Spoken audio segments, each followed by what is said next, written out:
Master servant ரிலேஷன்ஷிப்பை கண்டுபிடிக்கிறதுக்கான 2 விதமான test பாத்தீங்கன்னா, முதலாவது கண்ட்ரோல் டெஸ்ட். அதாவது மாஸ்டருடைய கண்ட்ரோல் மற்றும் சூப்பர்விஷன் கீழே சர்வன்ட் வேலை செய்யறாரா, அவர் சொன்னதை அப்படியே கேட்கிறாரான்னு பார்ப்பாங்க.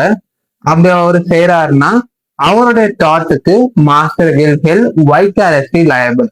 இதே போல இந்த கண்ட்ரோல் டெஸ்ட்ன்றது சர்வன்ட்டையும் இண்டிபெண்டன்ட் கான்ட்ராக்டரையும் டிஸ்டிங்விஷ் பண்ணி காட்டுது.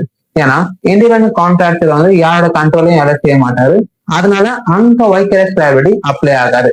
Second test higher and fire test. எங்கன்னு சொல்றாங்கன்னா, ஒரு எம்ப்ளாயர் எம்ப்ளாயிய ஹையர் பண்ணிக்கலாம், அவரோட வேலையில சாட்டிஸ்பாக்சன் இல்லைன்னா அவரோட வேலையை விட்டு ஃபயர் பண்ணிடலாம். இந்த டெஸ்ட் நம்ம கண்டக்ட் செய்து பார்த்து மாஸ்டர் சர்வன்ட் ரிலேஷன்ஷிப் இருக்குதான்னு சொல்லிட்டு ஃபைண்ட் பண்ணலாம். கேஸ்ல பார்க்கணும்னா கேசிடி வர்சஸ் மினிஸ்ட்ரி ஆஃப் ஹெல்த் 1951 நடந்த கேஸ் இது. எங்க ஹாஸ்பிட்டல் ஒரு ப்ராட்டியஸ் ஆக்ட கமிட் பண்றாரு, இதனால பேஷண்ட் பாதிக்கப்படுறாரு.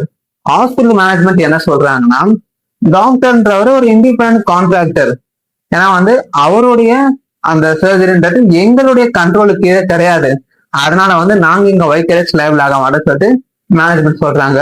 கோர்ட்ல என்ன சொல்றாங்கன்னா, அவருடைய எக்ஸ்பர்டீஸை பார்த்தா நீங்க வேலைக்கு எடுத்தீங்க, அவர் ஒரு பெரிய அச்சீவ்மெண்ட் பண்ணாலும் உங்களுடைய ஹாஸ்பிட்டல் தான் பாப்புலர் ஆக போகுது, அதனால அவரு என்ன விஷயத்த செய்தாலுமே ஹாஸ்பிட்டல் மேனேஜ்மெண்ட் தான் வைக்கரஸ் லயபிள் சொல்லிட்டு தீர்ப்பளிக்கிறாங்க.